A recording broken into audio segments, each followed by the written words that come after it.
Olá pessoal, seja muito bem-vindo a mais um episódio do podcast Logística Fora da Caixa.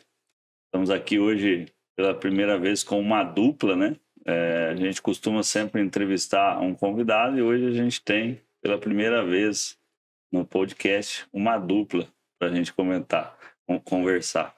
Não é uma dupla sertaneja, tá? É uma dupla da logística, mas logo a gente apresenta. E aí, Talan? Eu acho bacana, Helder, que normalmente a gente traz pessoas individuais, mas hoje, como a primeira dupla, vai ser uma experiência nova. Vamos aprendendo aqui, conversando, já vimos que tem bastante experiência, o pessoal aí conhece do que está falando, né?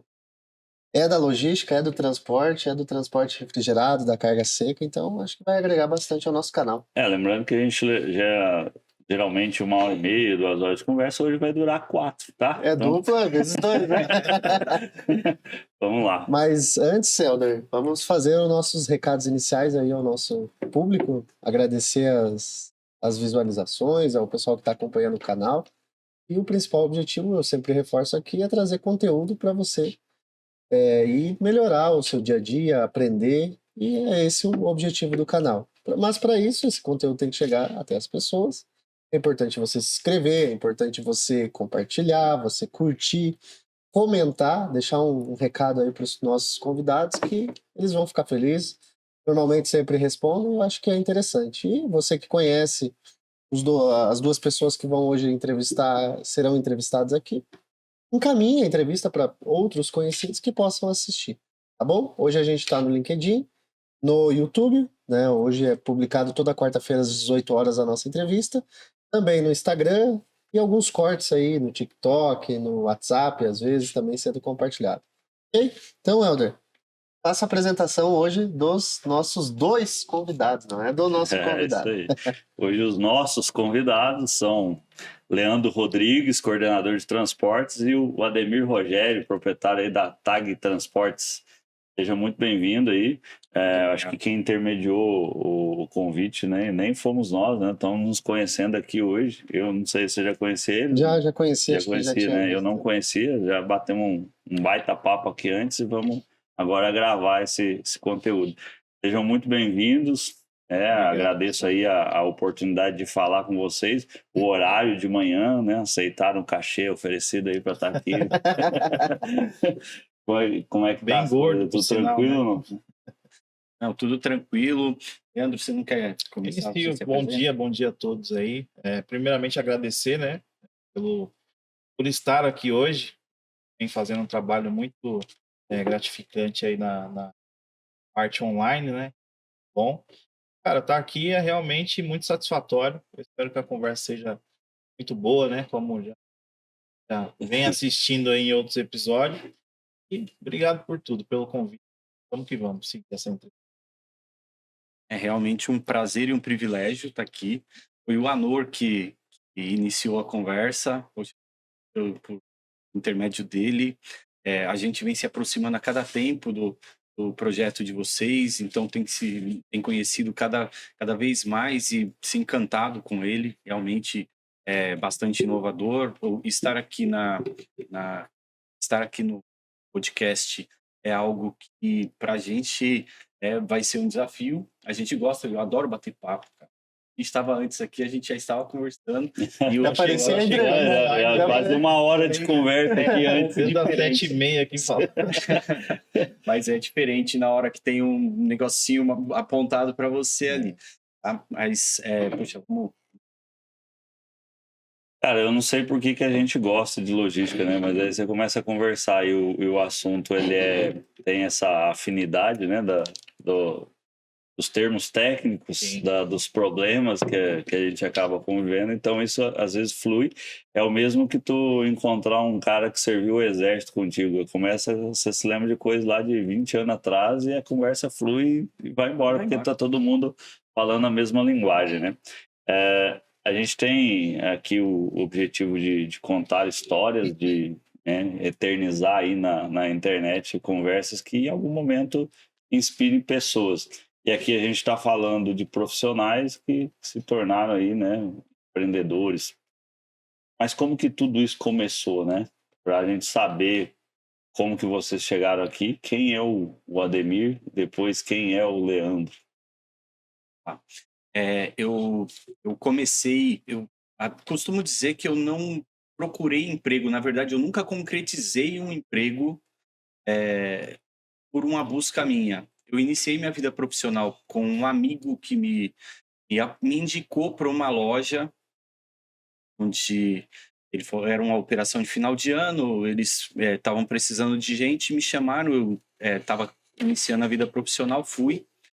E eles enxergaram, os donos, o Walter e o seu Joaquim Rodrigues, eles enxergaram alguma coisa em mim. E a partir dali, eles começaram a me indicar em outros lugares. Eu passei 4 para 5 anos lá. Chegou um momento que eles falavam que aquilo ali era pequeno, porque eu tinha de potencial.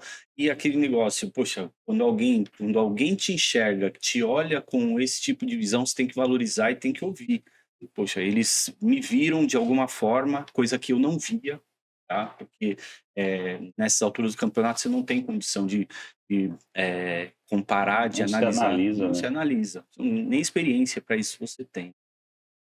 Mas eles me indicaram o seu Joaquim chegou a me levar dentro da Swift para me indicar na empresa para me tirar de lá. E eu acho que eles não estavam mais me aguentando. Legal. Mas eles me arrumaram um emprego para mim numa multinacional. Essa multinacional era vinculada à Vigor, eles eram uma empresa dinamarquesa. Ela saiu do país e a própria multinacional me indicou na Vigor. Aí eu passei um período grande na Vigor, passei lá como vendedor, coordenador, sempre vinculado a alguma coisa na área comercial, mas muito tímido no primeiro momento, muito tímido, com muita vergonha em falar, algo assim, até travava de vez em quando. E, da Vigor, eu passei para uma outra multinacional, fui parar dentro do Unibanco também por um convite, um gerente de abertura de contas e tal.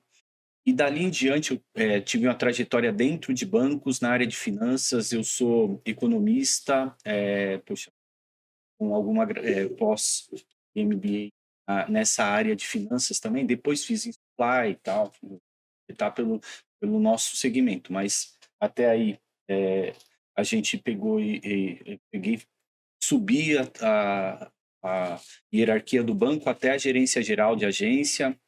Fui um gerente bem renomado em determinado momento.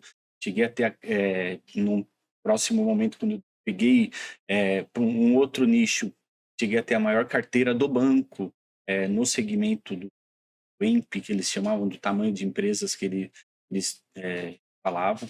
Isso antes da aquisição Antes de iniciar a logística. Mas eu digo o banco lá do Itaú, né? Antes da fusão.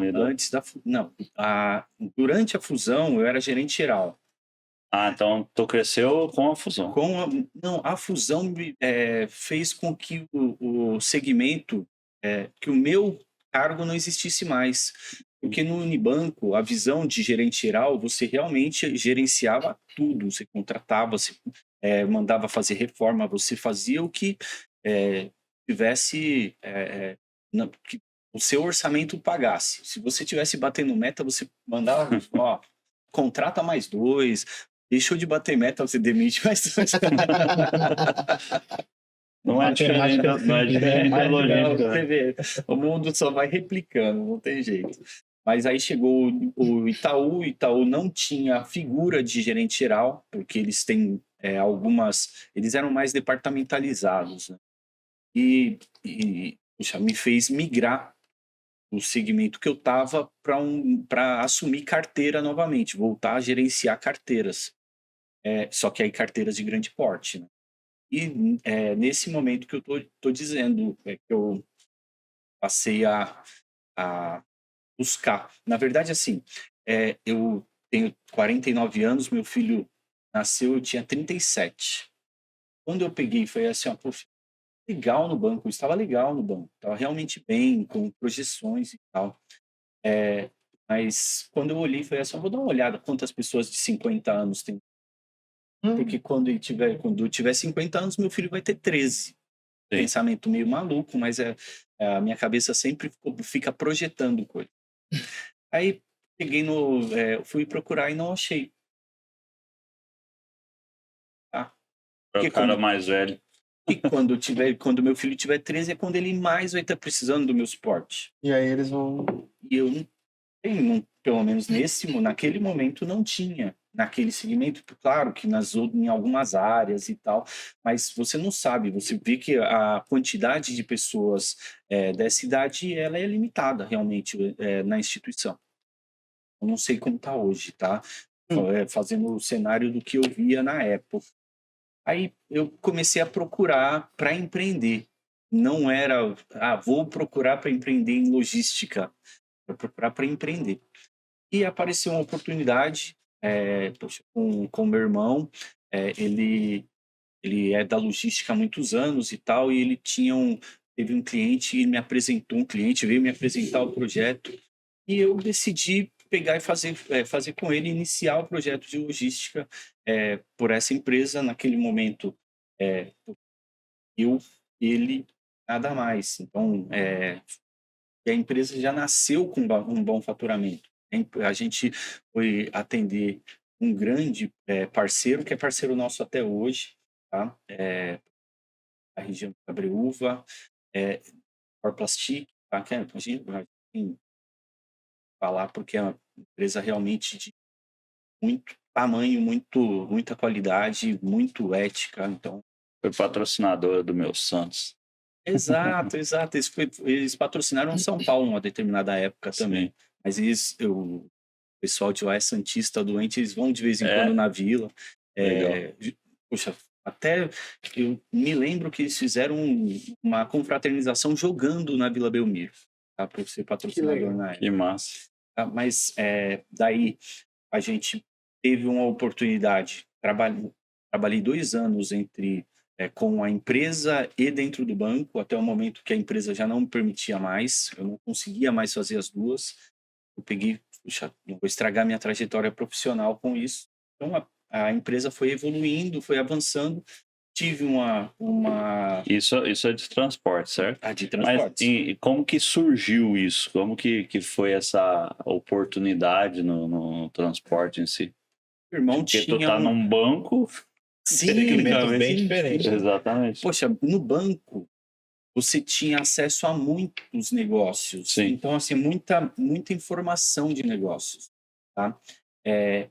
E essas informações, você entendia bastante dos processos de cada coisa. Então, tinha algumas logísticas na carteira e tal, mas o conhecimento, o negócio em si veio com uma indicação que o meu irmão teve, e essa indicação eu peguei, abracei, a gente gerou o projeto, foi lá e iniciou o projeto com aquela geração. Na faculdade a gente estuda muito sobre plano de negócio, né? Então, agora casa uma pergunta interessante, eu acho.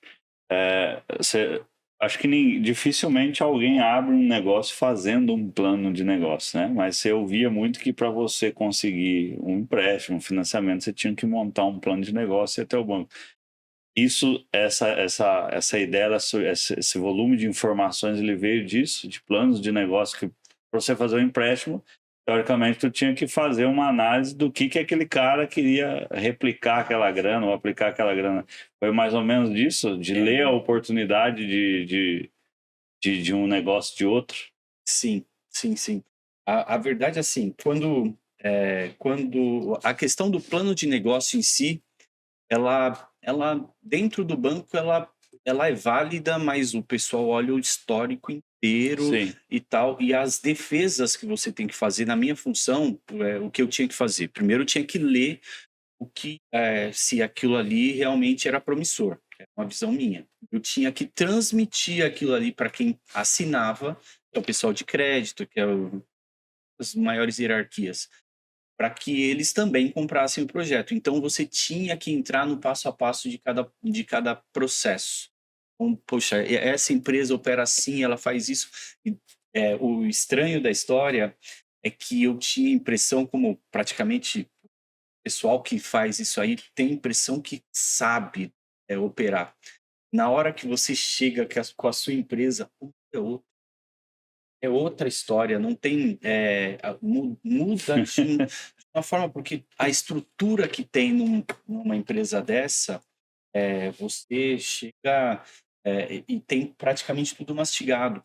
A partir dali, você vai fazer a contabilidade, você tem que tratar... poxa, tem uma questão jurídica, você tem que ir atrás. Então, é tudo parte do você. E o desafio é você ir crescendo e dimensionando isso no período. Poxa, era eu que fazia. Agora eu tenho uma pessoa aqui que toma conta do meu administrativo. Agora tem 10 pessoas no meu administrativo. Agora tem... Poxa, você tem que ir projetando para que seja saudável, mas ainda assim, poxa, seja possível fazer. Porque Sim. as pessoas têm que dar um trabalho, um desafio possível Dentro da para cada capacidade de cada um. capacidade de cada um. E que momento que surgiu aí o contato com o Leandro? Então, aí, poxa, a gente passou a ter, em 2015, 14, 15, a gente passou a ter o segmento de refrigerados. E esse segmento, ele foi tratado de forma até secundária durante um bom período. Tá? Puxa, eu vou falar que senão ele vai brigar comigo. Meu irmão é o Amauri, tá? Ele opera, ele faz a operação na Corplastic até hoje, ele que me permite a dedicação dentro do projeto de refrigerados, aí eu me dedico a isso e faço o resto da administração. Preciso falar dele, porque senão ele bate. Senão eu não posso mandar o link Vamos marcar do uma podcast. próxima aí para ele Porque vir. ele tem que vir a próxima. Mas o Leandro, nesse período, a gente realmente não priorizou a logística refrigerada. Chegou um momento que pensou até em sair dela e tal. Quando chegou o Leandro, ele veio com uma energia diferente, realmente veio. Tá? Ele veio com um posicionamento dentro do cliente que eu não conseguia ter. Quando tem a administração inteira, você acaba não tendo condição de ir nos detalhes de cada um. Ele chegou e ele supriu essa necessidade, ele ocupou esse espaço. E dentro dos clientes, hoje em dia, a percepção de qualidade que a gente tem, ela é incrível, entendeu? É incrível. A gente, normalmente, a gente tem os feedbacks de percepção de qualidade. É o seguinte, aconteceu um problema e esse não é o nível da tag. Os problemas acontecem. Mas não são Só inevitáveis. falta não. É uma das perguntas que eu quero te fazer lá na frente, fazer para vocês, mas sobre Podemos veículos próprios, eu acho que isso tem um certo... Podemos usar esse corte também para pedir um aumento Sim. depois, né? Não, eu já tô com isso aqui na cabeça. Mas vamos lá, quem é o Leandro, Pensando né? justamente nos detalhes, né? Não só na operação, mas como pessoal também, né? Saindo aqui a gente compra. Ele já deu a deixa que os chefes dele lá no início, né, alavancaram a carreira dele. Não sei. Também. Mas quem é o Leandro? Muito bom. Mas eles alavancaram para fora da empresa. O importante é crescer. Bom, vamos lá. Eu venho desse segmento, né, de logística aí desde segundo emprego na minha vida foi com logística, né? Fui nessa ideia de que todo mundo fazendo logística na época, né? Então vou fazer também. Deve ser interessante, deve ser rentável, deve ser tranquilo. Deve ser tranquilo, dormir todo dia. Depois que eu Horário entrei nisso, bom. acabou a vida, acabou o descanso, acabou o sossego, enfim. Mas assim, eu sempre fui uma pessoa muito proativa, né? Tive muita energia, então acabou que essa função, essa profissão Casa, né? casou, cara. Então, para mim, onde tiver problema, me joga lá, que é lá que eu quero ficar e resolver e trazer a solução. Então é dessa forma que a gente trata. Então, logística eu iniciei em 2008, cara. Em 2008, iniciei no grupo Pão de Açúcar. EPA, conhecido ali como FLV, não sei se vocês conhecem, né? Aqui Próximo da gente, aqui do lado, praticamente. Então foi lá que eu iniciei a carreira mesmo, cara. Lá eu entrei de... Falando de cruzamentos aí que a gente falou, perto da Germinale, lá onde tu foi, né? Bem próximo do... Em algum momento vocês passaram pelo mesmo lugar Sim, próximo sim, ali. sim, sim. Verdade. É o lance dos cruzamentos As ali de coincidências datas. que né? não são tão coincidências, né? Demais. Legal. E assim, lá a gente fazia também a parte de gestão, o processo lá, na época era totalmente diferente do que a gente tem hoje, né? Sistema, enfim. O Grupo Pão de Açúcar, ele sempre foi, em questões de sistema, um pouco defasado comparado a outros players tinhas, né?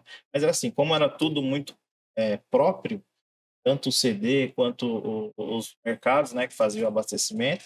Então, como era muito próprio, para eles era muito funcional e é até hoje, acredito. Sim. Não sei se teve alguma atualização lá, deve ser até hoje. Então, assim, ali foi a minha escola, né? Lá eu aprendi de tudo, desde o inbound ao outbound. Isso a gente veio trazendo, eu particularmente, viemos trazendo para a vida. Aí a gente entrou nesse segmento de transporte, eu vi que é um negócio onde tem uma defasagem muito grande de profissionais, cara. Isso aí é muito difícil para a gente conseguir pessoas boas que consigam atender ali o que a gente necessita. Porque é uma função na qual a gente não pode ter uma pessoa simplesmente que trabalha das 8 às 5 da tarde. Cara, o cara for entrar nesse ramo aqui, ele tem que estar com sangue ali quente para poder tocar o negócio 24 horas por dia, né? Essa é a ideia. Então, como eu tenho essa energia a mais, para mim, cara, 100% produtivo para eu estar ali 4 horas fazendo o que a gente precisa fazer e atendendo o cliente, principalmente, da melhor forma possível. Acho que não tem coisa pior do que o cliente te ligar e você não atender, cara. Aí ele começa a escalonar, né? Liga para o gerente, liga para o diretor, até chegar no dono da empresa. O homem Pô, da caneta. tenho 10 pessoas abaixo de mim e eu que estou recebendo a ligação. Então, assim, eu nunca gostei, meu perfil nunca foi esse. O Ademir sabe que tento segurar o máximo de informação e de problemas. Eu só chamo ele quando realmente o negócio tá feio. Ó, isso aqui vai ter que tratar em 4 mãos, porque eu sozinho aqui eu não vou conseguir. Aí eu peço ajuda. Então, acho que esse perfil ajudou muito também no que ele estava falando sobre ter os direcionamentos, né? Sobre ele ter o tempo ali para fazer os processos de gerenciamento e direcionar a empresa para ser feito. E ele não ia conseguir realmente dar atenção para a operação em si. Então, hoje a nossa parceria, acho que é por isso também que a gente está aqui, né? A nossa parceria ficou bem dividida, onde a gente consegue ter a tranquilidade aqui, ter um operacional onde ele possa confiar e tocar de olhos fechados, e ele conseguir fazer a parte dele, que é a gestão em si, como finanças, como administrador de empresas, que é o que a gente tem aí, que é o que a gente precisa. Então, resumindo, entrei para esse ramo, caí de cabeça e estou aí 24 horas ativo, né? Por assim dizer. E estou super feliz, cara. Sempre gostei.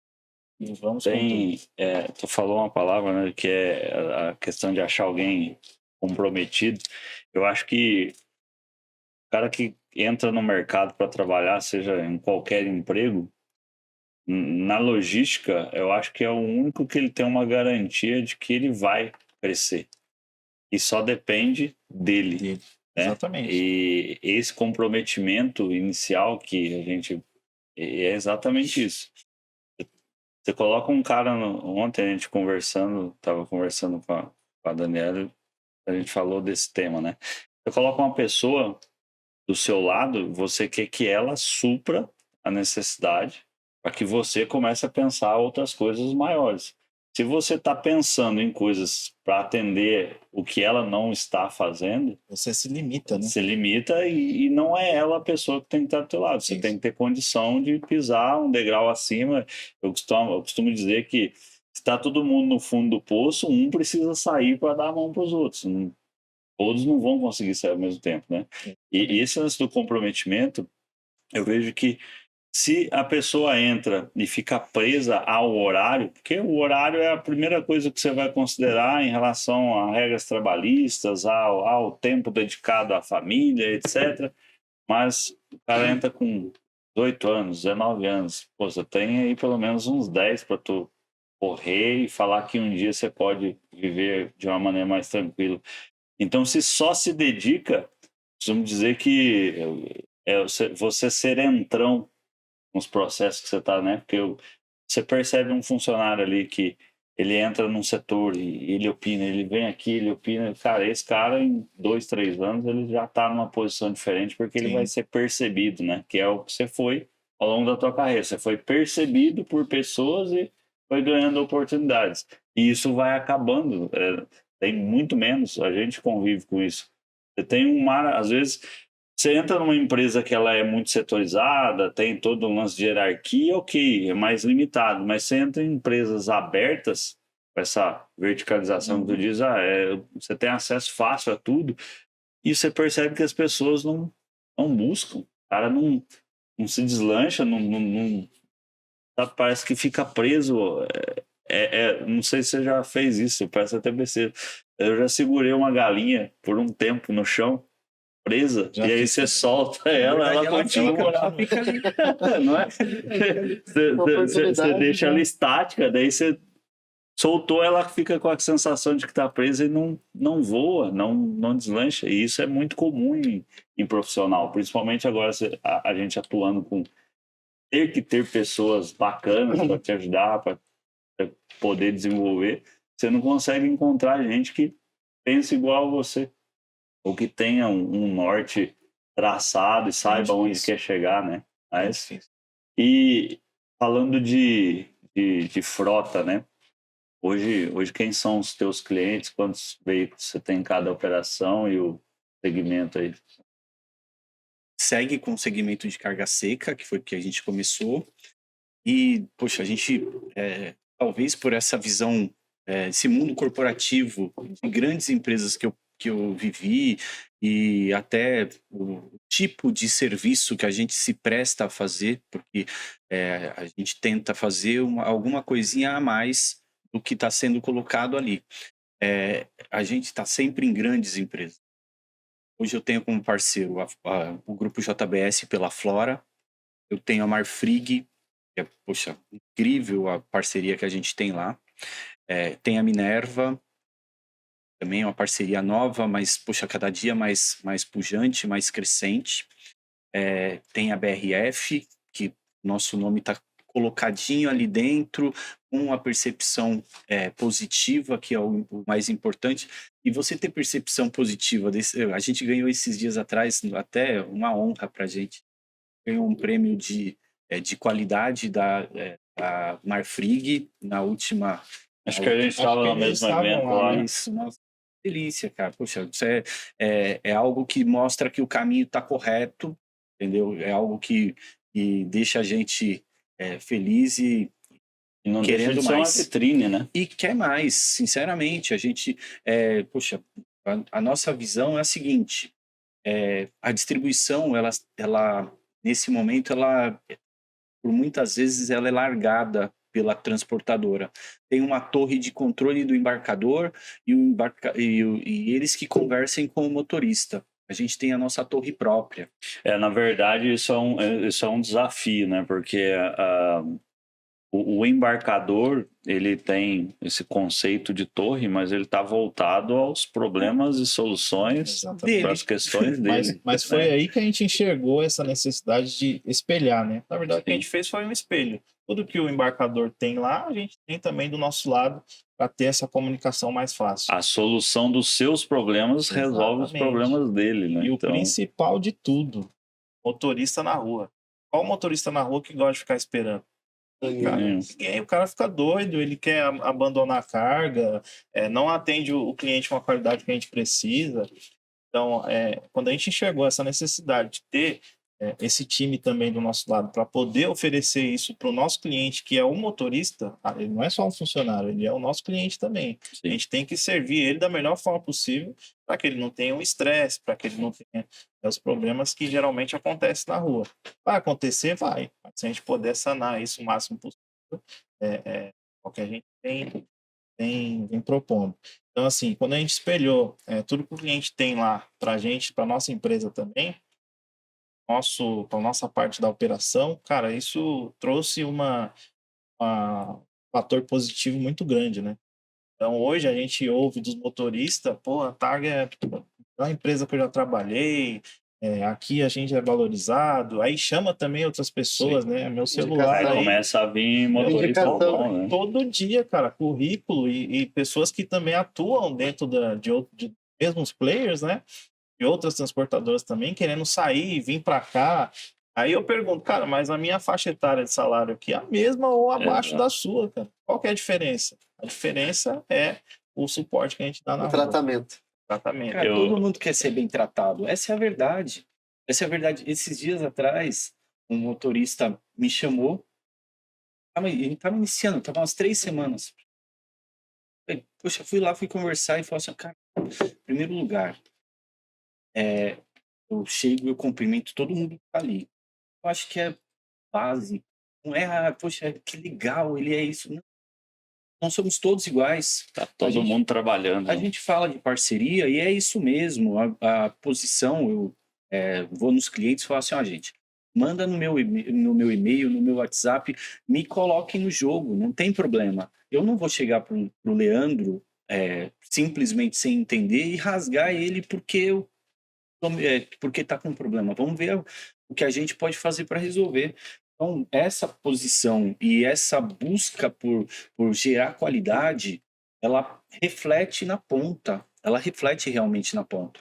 E, poxa, a gente a gente quer colher frutos quanto a resultados melhores, é um fato, que eu acho que isso é uma transição do segmento, esse segmento ele vai passar por uma transição longa, mas já está no período, já está acontecendo transição de readequações, de pensar novamente os projetos, os modelos de logística na distribuição de refrigerados, mas perdi um pouco o cerne aqui, mas isso vai acabar acontecendo. Você está inserido aí nos grandes players do mercado, né? A gente sabe que na logística nada se cria, tudo se copia, né? E existiu uma tendência no passado da terceirização, aí agora voltaram algumas operações com a primarização, aí outras com a locação, né? Os caras vão o tempo todo tentando de uma maneira que mantenha algo estável, sustentável e aí a gente sabe que chega o final do ano, aquele boom, todo mundo quer, vira uma canibalização, né? Fugiu a contexto aqui. Você tá indo para um caminho que não deve. Não como usuário. Então, você estando inserido dentro de vários players, cada um tem, às vezes, uma direção em um momento diferente. E quando você fala assim, não, a gente montamos a nossa torre pensando, né, em um espelhamento, eu acho que está aí a grande diferença de outros transportadores, aquele que evolui e o que não evolui. O cara que entra numa operação com a cabeça de atender o cliente do jeito que o cliente quer ser atendido e morre ali, ele não vai se sustentar. Exatamente. Se você entra e entende que você precisa ter um controle seu para fornecer o que o seu cliente precisa, é o que te faz se desenvolver, crescer, se sustentar e tornar aquilo, porque de fato você aí tá o quê? 90 caminhões, tu falou? 90 e poucos caminhões. 95. Quantos centavos de diferença no consumo do diesel isso não impacta no teu custo final? A hora extra, né? A jornada do motorista, o tempo de espera no cliente, o relacionamento. Então, são muitos pontos diários para você cuidar. E se você simplesmente deixa para tudo vir o frete controlado pelas viagens criadas pelo teu embarcador, cara, tu sucumbe, não aguenta. Nenhum veículo iria performar. Não performa. Qual que é a sua visão, né, em relação, você falou da torre, né, mas tu tá nos grandes players, qual que é a sua visão em relação à diferença de operar seco e refrigerado?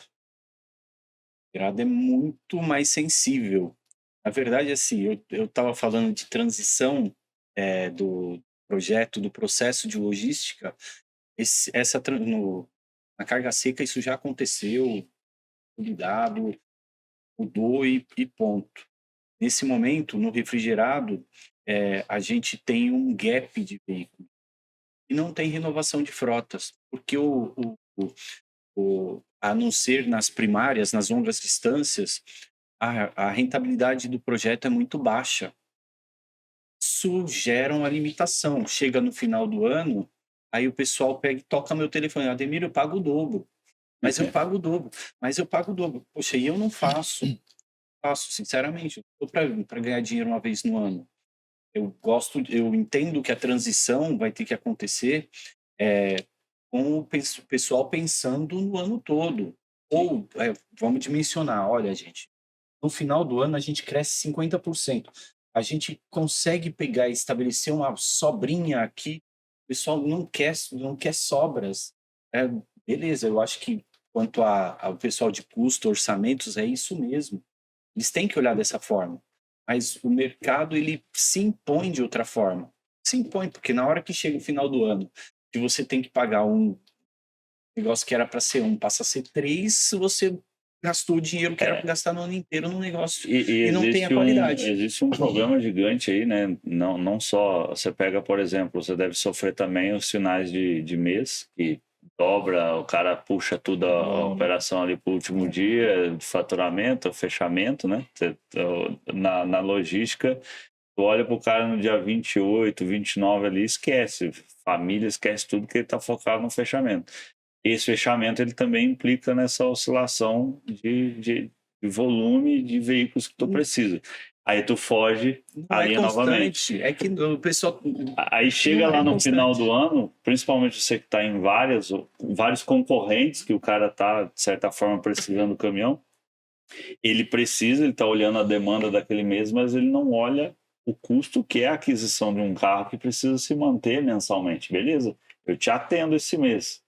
Eu vou fazer com esse caminhão que as parcelas dele no próximo mês janeiro, que não tem. Em janeiro, que acontece? Aí vem aquele boom, corte.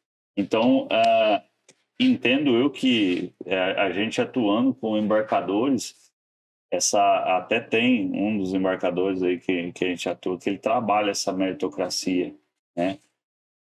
Primeiro ganha mais um carro no próximo mês e o último, obrigado amigo, não dá.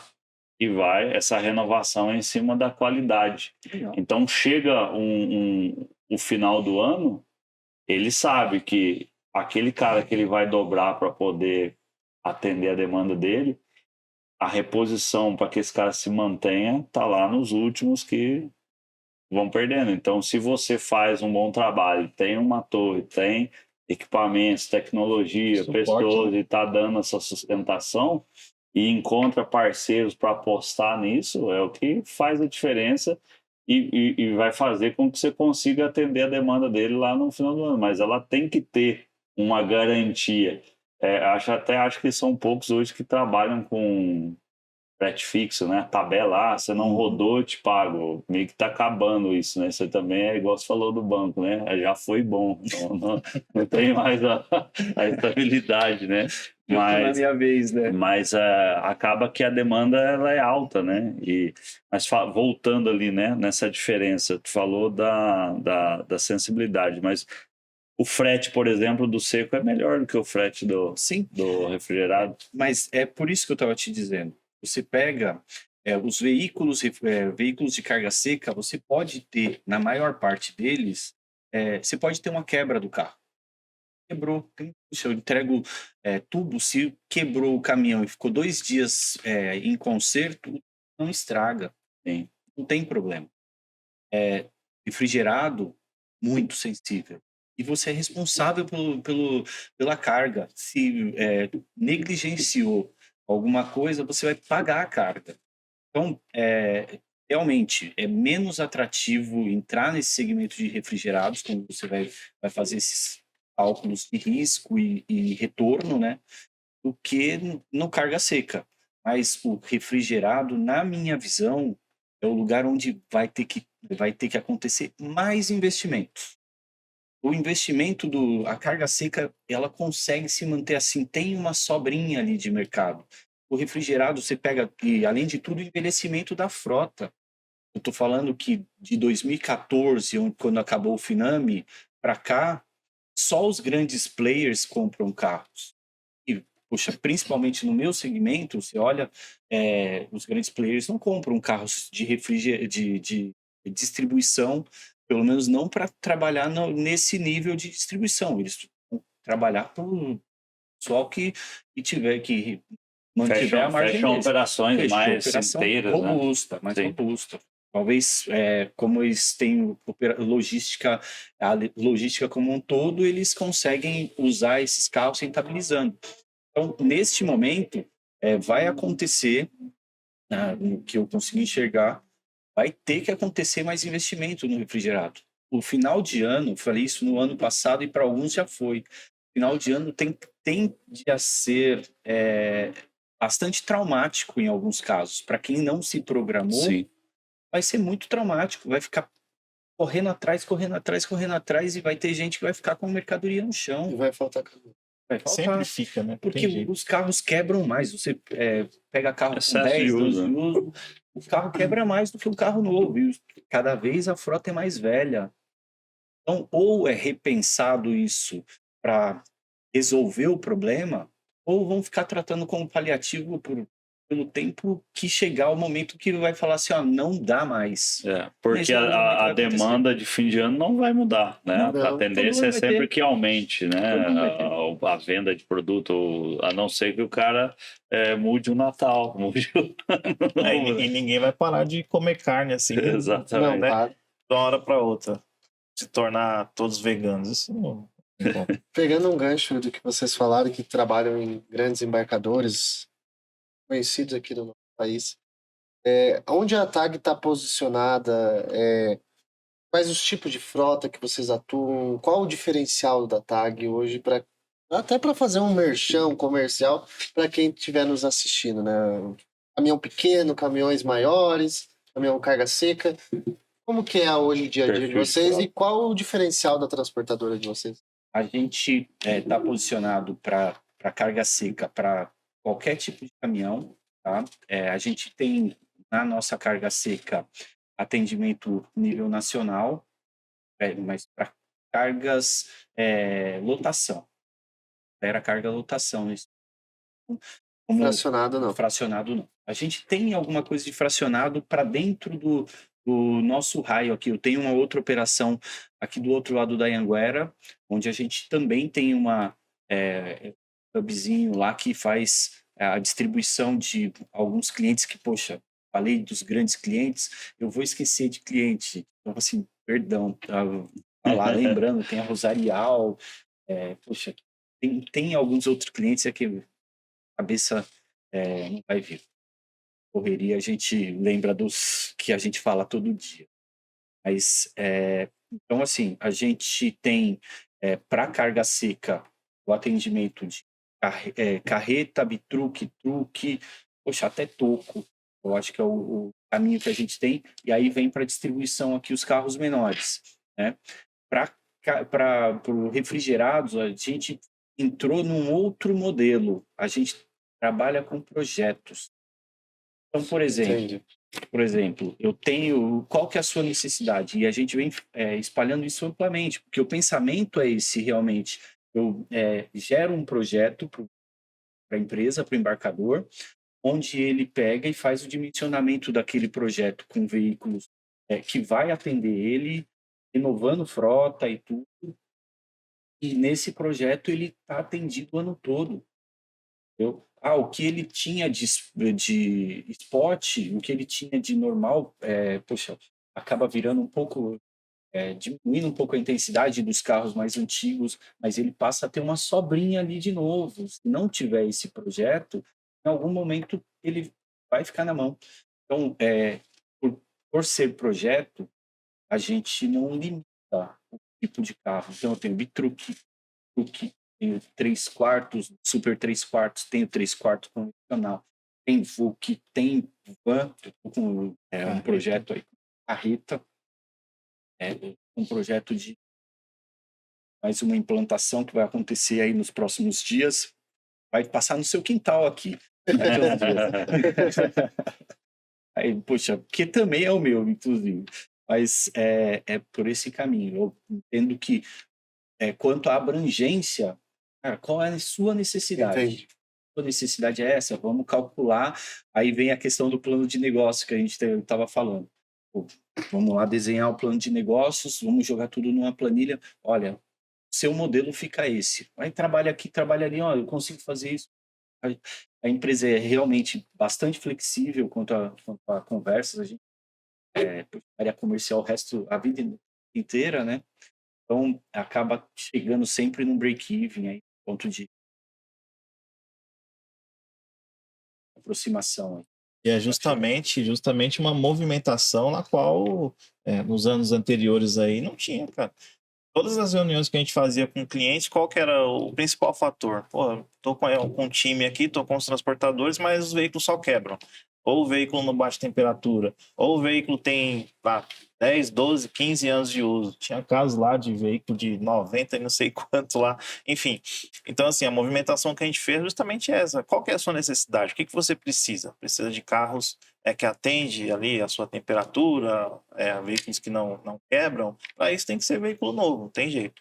Então, o cliente ele nos passa o que ele precisa, a gente passa as condições de valores, né? Para atender. Então, como o Ademir falou, isso não se limita. Ele precisar, desde uma Fiorino até um bitrem, a gente consegue fazer esse planejamento e oferecer para o cliente também. Hoje vocês atuam só com carros próprios ou também terceirizados? Carros locados, agregados, próprios. Então, assim, a gente faz um mix para absorver a carteira. Então, às vezes, no projeto, a gente implanta com uma quantidade de veículos novos, seminovos. Então, a gente tem... É o que eu estava dizendo, a gente busca achar o ponto de equilíbrio para o cliente. Sustentável. Porque o cliente, vamos dizer assim, o cliente tem uma necessidade e ele só quer ser atendido naquela necessidade. Então, eu garanto uma segurança, um ponto de segurança para ele. O restante pode até acontecer uma quebra, um pouco, sempre tem uma indisponibilidade quando o veículo é mais usado, e acaba diminuindo a quantidade de carros disponíveis. Então, a gente menciona isso dessa forma para eles e tem acontecido de forma bastante... Eu tenho uma dúvida. Imagina assim, as dificuldades para você gerenciar uma frota própria ou frota que você seja terceiro, mas você é o responsável pela manutenção e garantir que o veículo esteja em dia, que se quebrar a manutenção seja feita, manutenção corretiva, preventiva. Como que ou como vocês adotam para fazer esse controle hoje a título de manutenção da frota? Quais os desafios e os caminhos que vocês procuram seguir para que isso seja o mais sustentável e cause o menor prejuízo possível? Bom, o importante dizer, primeiramente, é o quê? Para isso, precisa ter uma gestão, né? Gestão em cada cliente. Então, assim, se o cliente Tailan tem 30 carros lá, um exemplo. Cara, se a gente fechou a negociação com veículos novos, obviamente vai ficar mais fácil essa gestão, porque... Vai demorar para começar a dar manutenção. E fora que eu tenho ali as questões de revisões, e isso é pré-programado, não é o veículo quebrar para ter que levar, então já consigo deixar isso estipulado entre a transportadora e o Tailan, que é o embarcador, certo? Ó, tem aqui, ó, nessas datas eu preciso tirar X veículos de carros para poder fazer essas revisões. Então, assim, em cada player que a gente atua, a gente tem essa parte que a gente faz essas questões de revisões e manutenções. E com os veículos próprios, também é feito dessa forma.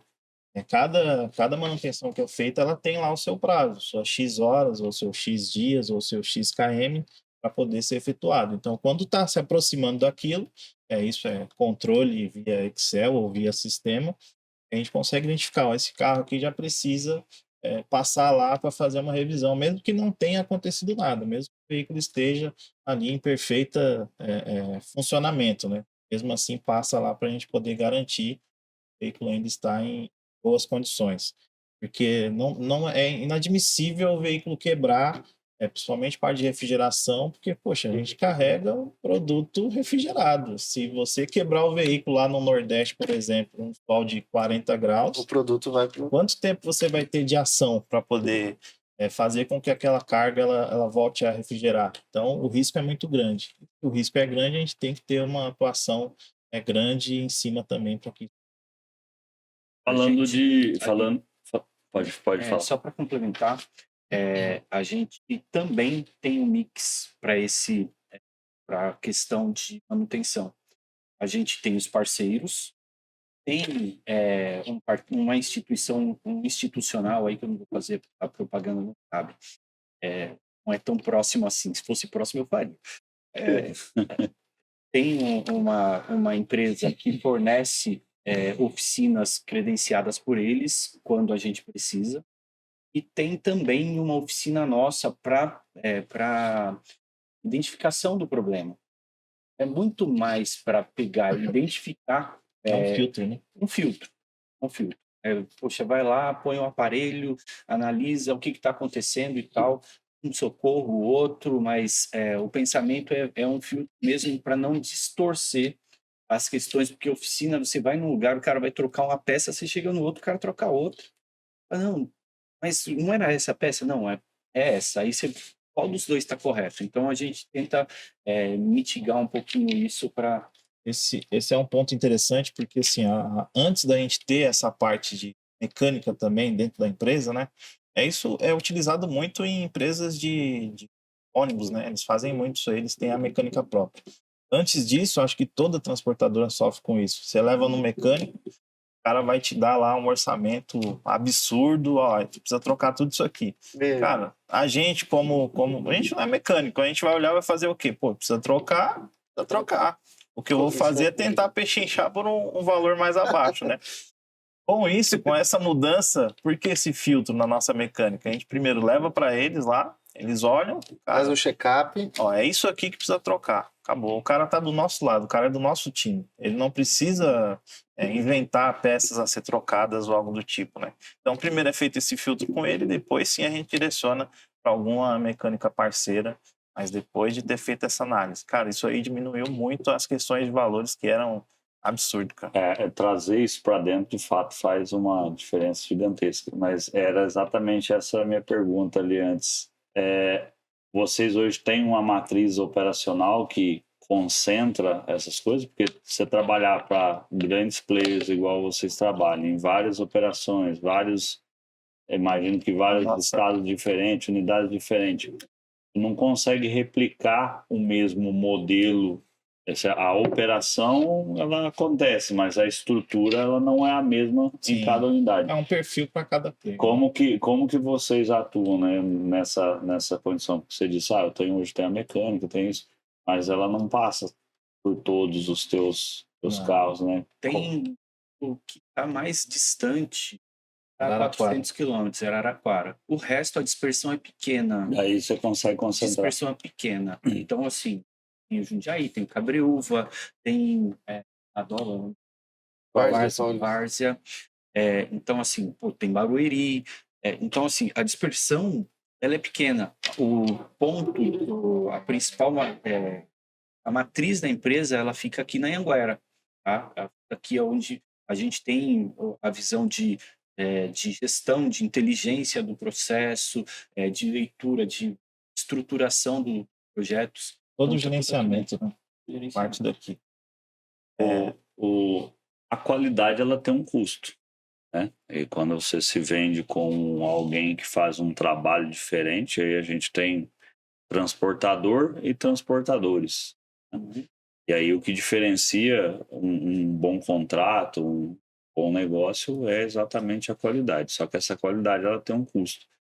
Hoje você já consegue impor a sua tabela, porque o embarcador, ele sempre vem com a tabela chumbada dele, e aí ele mede você igual a todos os outros que estão ali, mas ele não quer, ele quer a sua qualidade, mas ele não quer comprar a sua qualidade. Quer pagar Hoje, e eu já vi, né, não vou citar, mas tem transportadores aí que eles negam, não.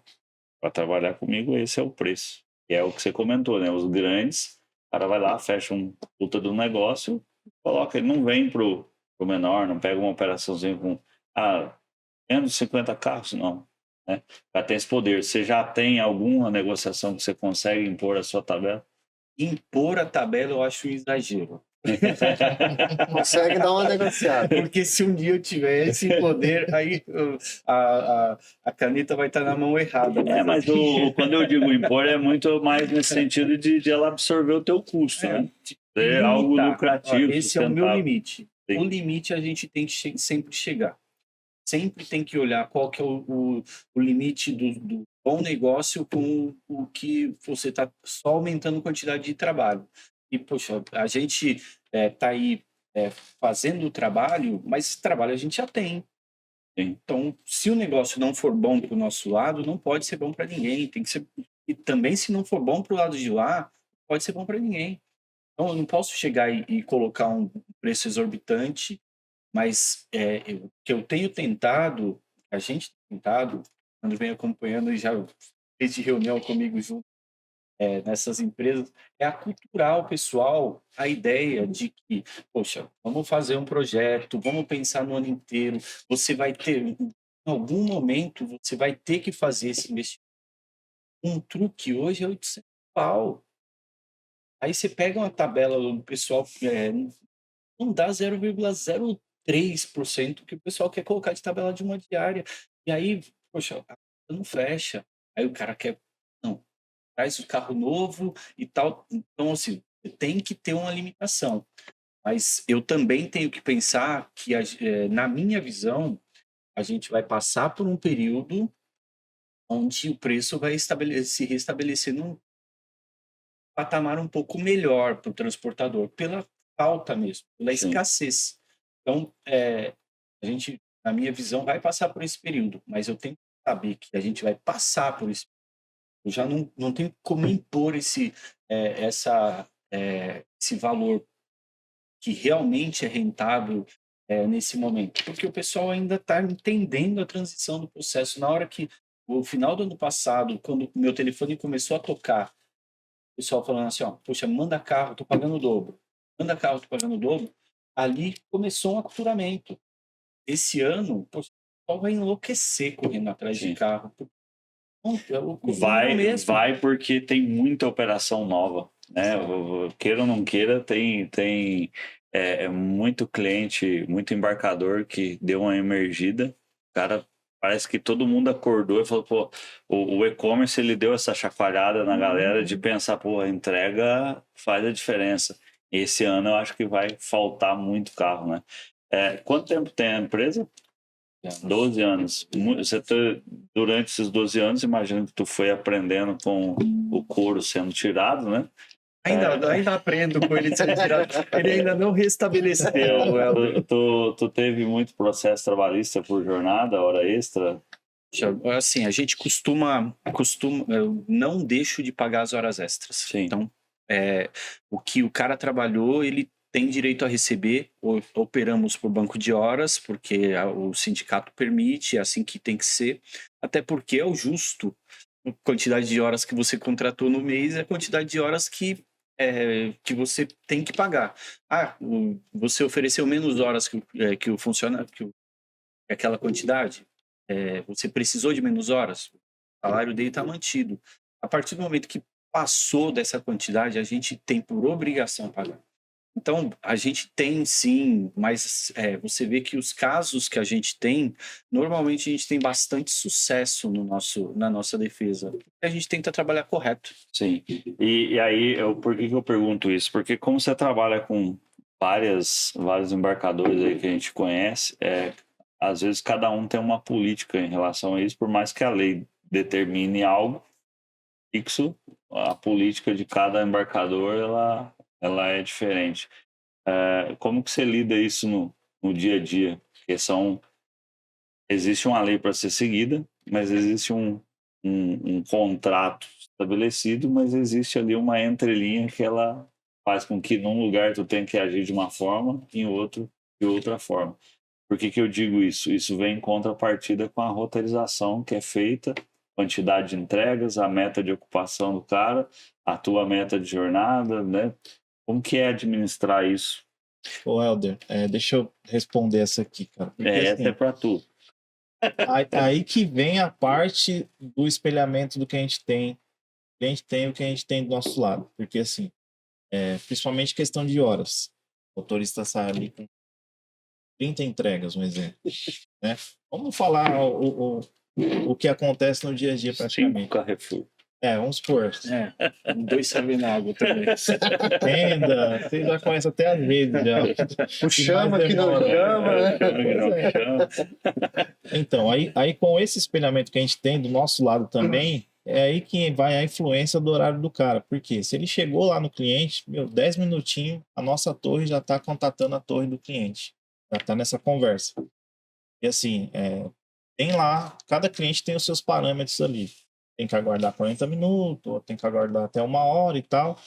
Só que todos os clientes também têm a sua carga horária do dia. 10 horas, 11 horas, né? Então, assim, isso já está acordado. Se eu acordei com vocês, seriam 10 horas por dia, vai seguir as 10 horas por dia.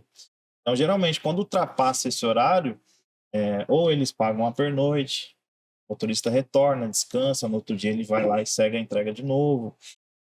Ou simplesmente a gente pontua lá da forma que foi feita, o cliente atrasou, o cliente não quis receber, retorna com a carga, descarrega e segue a vida com outra roteirização, entendeu? Então, assim, mas o que diminui mesmo o tempo é essa tratativa que a gente tem no dia a dia. É ser proativo, né? Exatamente. Ficar o tempo todo em cima, cobrando e dialogando com ele. E assim, não é só o motorista que precisa estar ali o tempo todo acionando a torre para poder sanar o problema. Nós também, desse lado, tem essa obrigação de estar acionando o cliente para poder solucionar. Aí vira aquela briga. Eu te cobro, você cobra o cliente e fica esse ciclo, né? Até a gente resolver. Isso diminuiu um tempo absurdo. Quando era só o motorista fazendo esse contato direto, a gente sabe como funciona, né? Segura mais um pouco, já vai. Aguenta aí, motor. Aguenta aí que... Daqui a pouco o vendedor já tá falando. Libera, entendeu? E quando a gente entrou com esse processo, cara, as horas caíram bastante e assim a gente evitou também as questões de processo. Ainda acontece, tá? Puxa, meu lado é ficar cobrando essa redução de horas. Então, tem um momento que a gente impõe, sim, eu me proponho a trabalhar colocando uma torre para diminuir o tempo, o impacto do tempo de perda na chegada do cliente. Me proponho a fazer todo o trabalho que for necessário. Mas eu não posso ter a irresponsabilidade deixar o cara trabalhar 15 horas, 16 horas, como alguns querem que faça. Sim. Isso não pode, porque se acontece alguma coisinha com esse profissional, fecha a minha empresa. Exato. Fecha a minha empresa. É muito risco, né? É muito risco. E aí, o que tem que ser entendido é que trabalho para o projeto. Eu não falei, olha, coloco o projeto, a gente às vezes, eu busco tentar a viabilidade na tabela da empresa. Se não for na tabela da empresa, a gente busca algo que fique bom para todas as partes. Mas quando você trabalha para o projeto, se dimensiona. Saiu da dimensão, tem que rever. E o pessoal tem que entender que gerou custo, você não vai absorver um custo que não é seu. Sim. O custo é do embarcador. Então, é uma conversa dura, é sempre trabalhosa, mas, poxa, é a nossa função fazer e pelo outro lado, entender que tem partes operacionais que têm que ser melhoradas para que realmente tenha redução de custo. Se eu estiver gastando menos, eu preciso pressionar menos meu cliente, entendeu? O meu cliente em si mesmo. Eu tenho uma pergunta para ti e eu queria uma resposta bem franca e crítica. né? Porque nós vendemos hardware e software, né? Atuamos aí na empresa vendendo hardware e software, implantando processo, etc. E a gente sabe que a dor do transportador, principalmente você que atua em vários embarcadores diferentes, segue regras diferentes, homologações diferentes de produtos diferentes. Na sua visão, qual é a maior dificuldade em estar numa BRF, tem um software e um hardware que é padrão? Aí tu vem para Marfrig, é outro software, outro hardware padrão. Vai para Minerva, outro software, outro hardware padrão. Como que é lidar com isso? E as dores disso no dia a dia?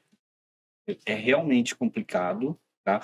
Mas quando você está olhando o software e o hardware, tem os sistemas operacionais também, que isso vai multiplicando a quantidade de customizações que você vai tendo que fazer para atender esse tipo de cliente. Você tem um ERP hoje?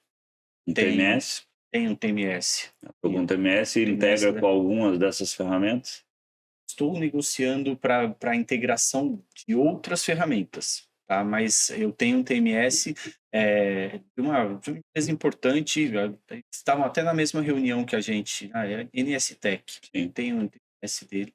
Hoje você, quando você fala de sistemas e softwares e hardwares, quantas marcas tu está operando nesses 90 casos? Não, poxa, até que não muitas, são duas só, né? São duas? E são semelhantes, trabalham iguais e tal.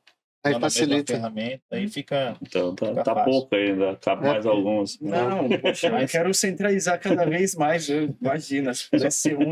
Mas nisso também tem um detalhe: a nossa parte administrativa, que cuida, né, dessa parte, a gente também tem separado isso aí tudo por setor. Então, tem um setor do cliente Marfrig, um setor do cliente Minerva, um setor do cliente Adoro, BRF. Então, se vocês forem lá, eu espero que vocês vão, né? Estão convidados a conhecer ali a nossa estrutura.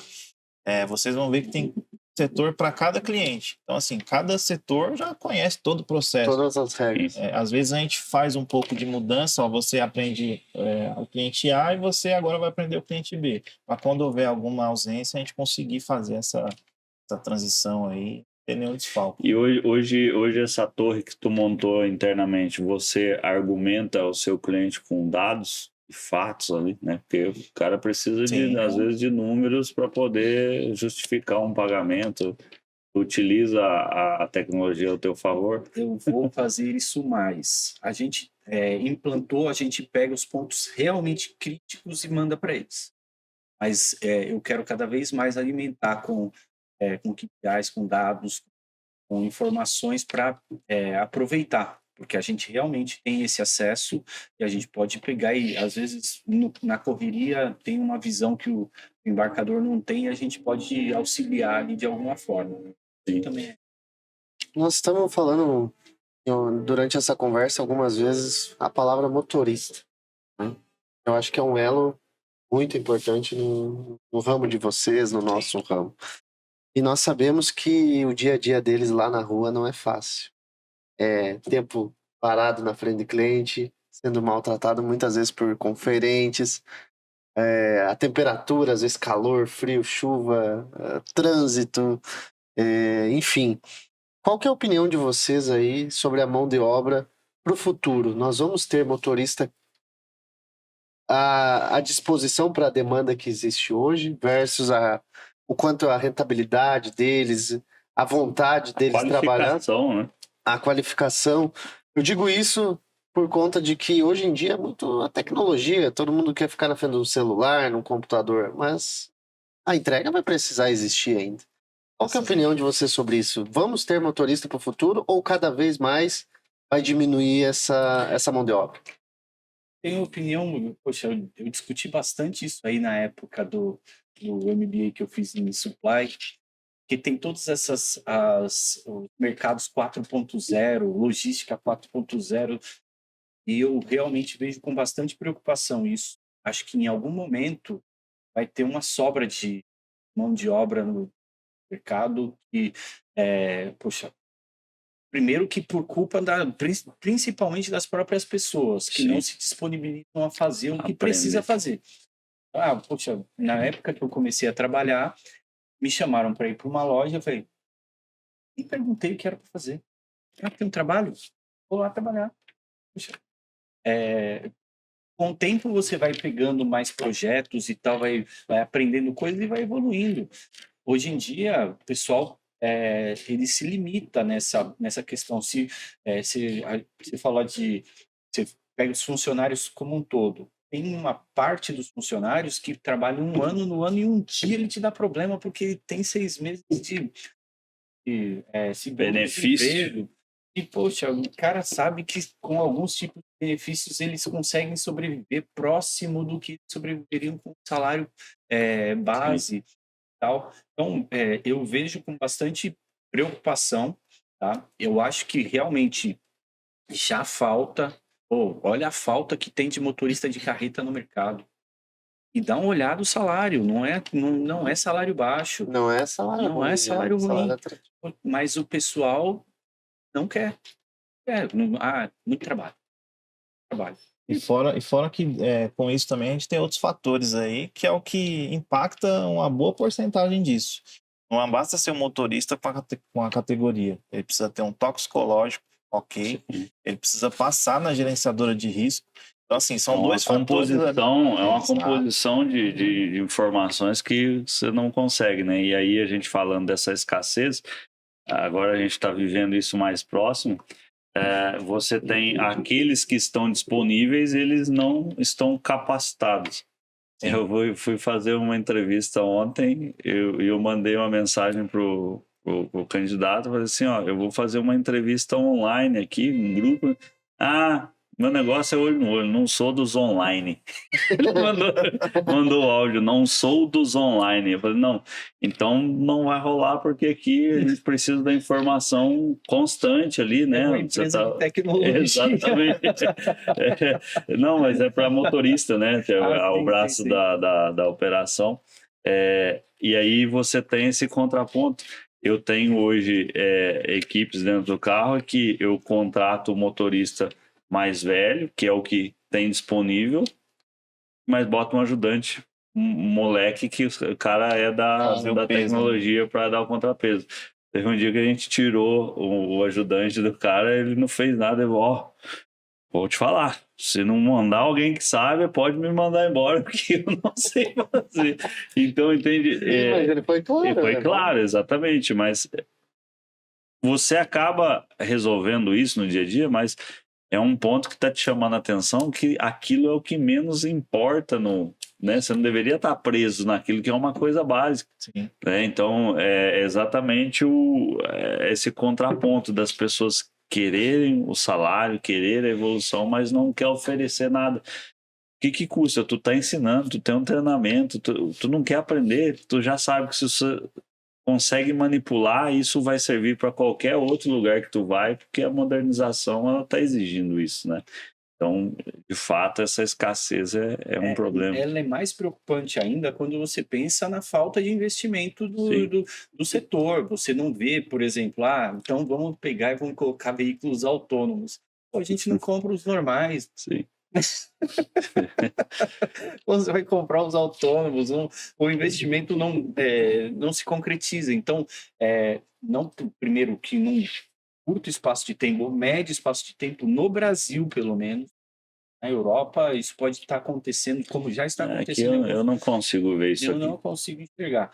Assim, no médio espaço de tempo, eu não chegar, porque para isso teria que esse processo todo que eu andei falando, ele tem que estar mais maduro, tem que estar mais... Assim como se fala dessa composição para contratar um motorista, essa composição estrutural para ter um veículo autônomo, né? A gente viu na Fenatran lá o projeto da IP, né? Com um carro autônomo movimentando só dentro do pátio. A movimentação dele é mínima, pensando no potencial que foi o investimento disso, né? Essa autonomia. Você não consegue imaginar, né? Porque tem colegas que trabalham lá e falam dos pontos críticos daquilo operando de fato. Quando tu vem para uma marginal Tietê São Paulo. um carro autônomo, não que tu vai enxergar isso. Com aquele motorista do que você mostrou o vídeo. Exatamente. Falando em motorista do Uno, né? A história dos bastidores, isso evidencia o quanto a tecnologia tem ajudado nesse sentido, né? Vocês têm câmeras nos carros? Temos. Tem até operações que exigem câmera ali, né? A frota de longo percurso a gente utiliza, né? E aí o pessoal viaja bastante, então é bom a gente estar... E você já teve ganhos com isso? Sim. Principalmente em processo, porque teve um terceiro que colidiu com o carro e o que mais acontece toda no motorista, cara. Não, me fechou, tava na faixa errada e tal.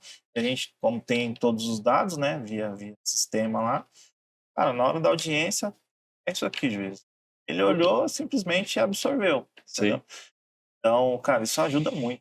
O motorista se sente incomodado, né? A gente estava conversando nos bastidores de... Mas é uma proteção para ele ao mesmo tempo. Para ele, muito mais para a empresa. Acho que às vezes muito mais para ele, porque numa dessa, a justificativa, tu manda o cara embora numa acusação ali E fica sempre a dúvida, né? De após um acidente, uma colisão, porque normalmente as pessoas tendem a se proteger, a dizer, não sou o culpado.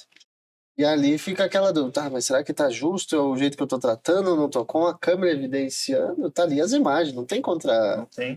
Tá tudo provando. Como também tem o outro lado da história, né? O motorista fez algo ali, ele tá dizendo que não foi ele. Sim. Como já aconteceu diversas vezes. Tá? Faz parte, mas pelo menos o cara tem que ter maturidade de saber que aquilo ali foi um erro, assumir, segue, vamos pra frente.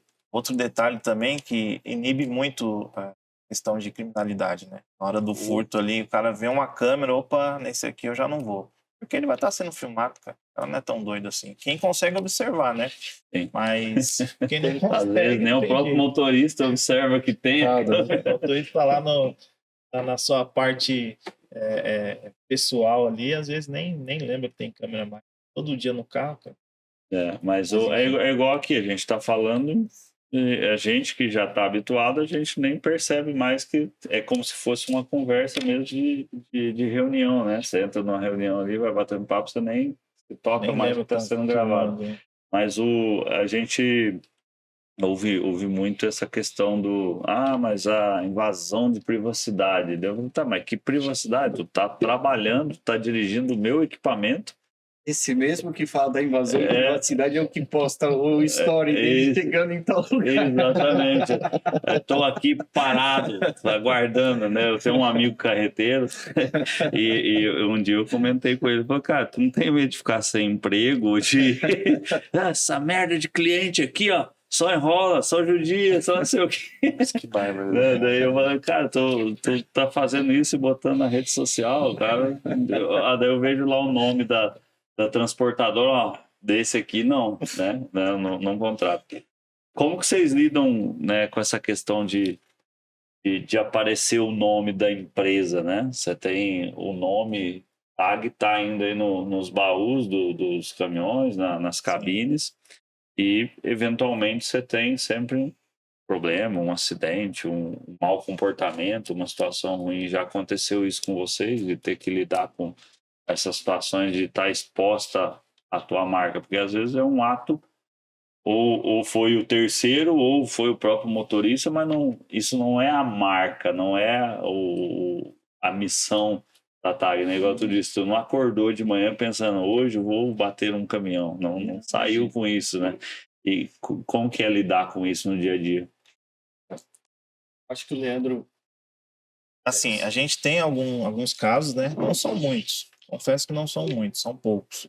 Mas acontece. E um detalhe importante aí, que a gente fez questão do número que fica lá nos baús, né? É o celular. Então, se o cara vê alguma coisa errada, ele me liga aqui ou me manda mensagem. Aí já trata direto comigo. Porque aí já entra aquela parte de como você vai lidar com aquele problema. Uma coisa é você deixar... Sim. O famoso como estou dirigindo. Exatamente.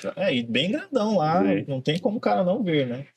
Então isso acontece muito. Hoje é até mais fácil tu meter um QR Code lá, o cara já só escaneia, não tem que digitar. Outro tirou foto. É outro foto, tipo, acabou. a gente estava falando da vantagem da câmera embarcada, é outro tipo de acesso. Sim. É um acesso que para a gente é vantajoso também.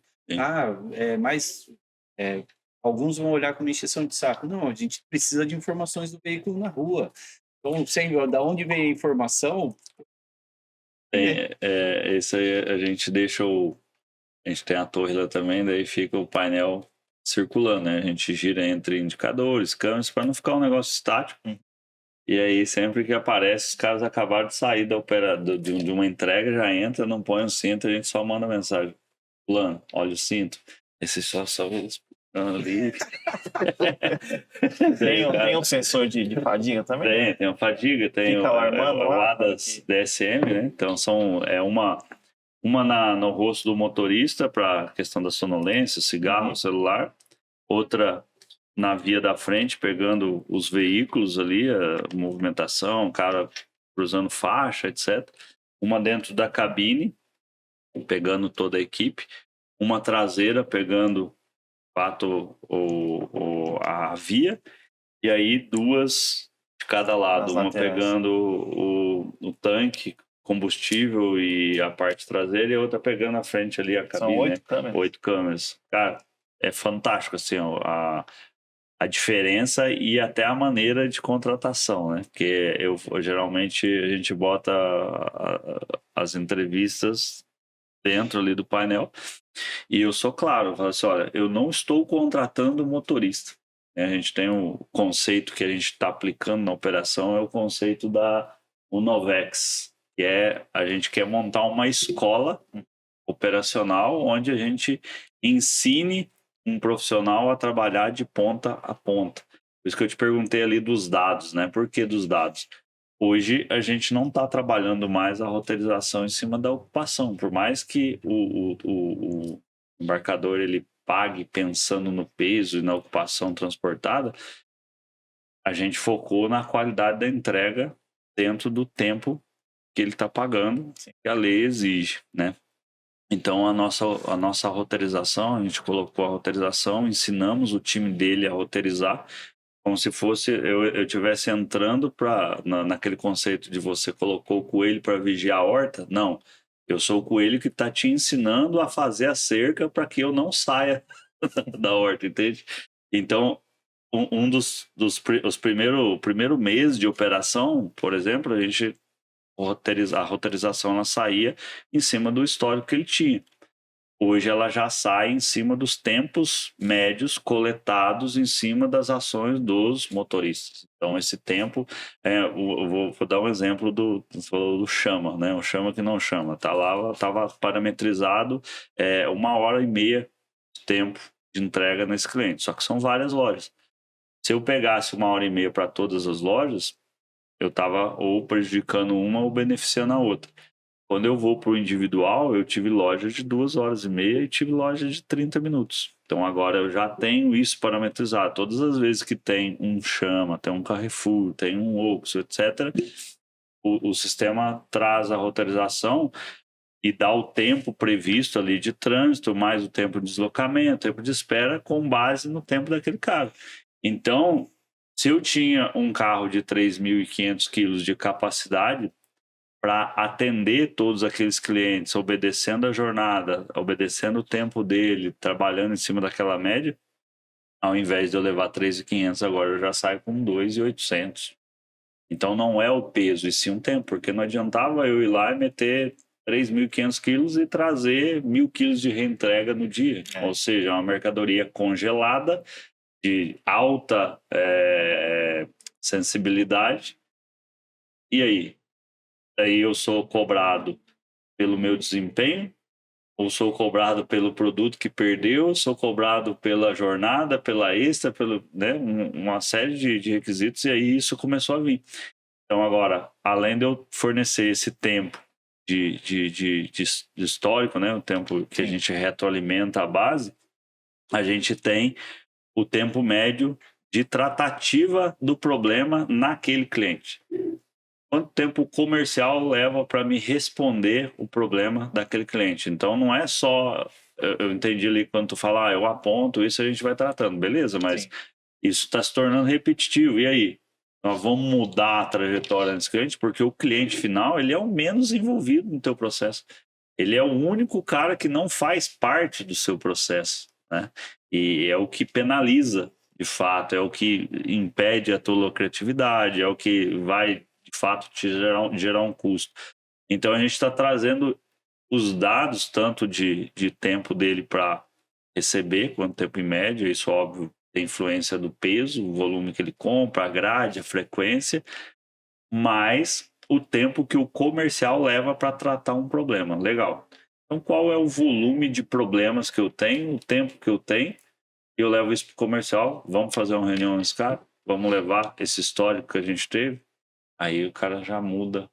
Bom, então você pega, por exemplo, a gente pegou a operação fazendo grade de entrega no litoral no sábado. 25 lojas um sábado no litoral. Eu falei, não, cara. Levou quantos segunda, sábados? não, a primeira rota nossa, 17 horas de jornada. Cara, não existe. Então, segunda-feira atendemos isso até sexta. O cara se abastece segunda para atender até sexta. E na sexta para atender o final de semana. Então, ele nunca vai ficar sem produto. E vamos ampliar o volume. Aqui é um lugar, pô, vai lá, busca mais cliente, faz isso para que na sexta, para mim não inchar, eu pernoite. Ah, não, mas não tem pernoite. Tá, mas o custo do pernoite ele é mais barato do que tudo isso que eu estou gerando de hora. Então, quando chegou o primeiro mês de fechamento que a gente estabeleceu, ó, deu X mil de hora extra. Não, mas eu não contratei. Não, tudo bem, tu não contratou hora extra, tu contratou o frete. Legal, frete tabela. Mas eu estou te mostrando todos os pontos que eu excedi o meu KM, todos os pontos que eu fiquei parado esperando, todos os pontos que o seu time não me respondeu, todos os pontos que você excedeu. Não, mas eu não tinha isso. Então, não é que você não tinha, você não via. Então, agora eu estou te entregando. Por isso que eu vou lá no motorista, eu não estou contratando só um motorista. Tu tá vendo aquilo ali, ó? Isso aqui é o que eu estou vendo o dia todo. Tá vendo esse número? Isso aqui é por onde você vai ser medido. Você aceita o desafio de trabalhar com a gente e entregar o que eu estou te pedindo? Não, eu topo. Ontem eu tive a oportunidade de estar com os caras vindo de... A gente foi abrir uma outra operação e aí trouxe os caras que foram para outra cidade. A gente veio conversando sobre isso. Aí os caras percebem a diferença de uma operação, de outra. Mas aqui pode fazer tal coisa. Ali o cliente não é isso e tal. E isso você começa a se aproximar. Mas a gente está sendo claro e objetivo no interesse do trabalho dele. E aí isso é mais difícil. Já era difícil você contratar um motorista bom. Você ter um cara que compra a ideia daquilo que você está objetivando no projeto, né? Que cada projeto vai ser, às vezes, um foco diferente. Mas isso realmente muda você cenário. vai ter que peneirar mais para achar o profissional. Mas, sendo claro na hora da contratação, você tende a reter mais fácil esse profissional também. Porque tá claro para ele, né? Claro. Utiliza isso contra ele também depois. Não, conversamos, alinhando desse jeito. Qualquer questionamento que ele for fazer no futuro, mas tá aqui, ó, a gente conversou, a gente alinhou, né? Facilita. Mais um. Normalmente o nosso público é composto de jovens, né? E eu sempre faço uma pergunta.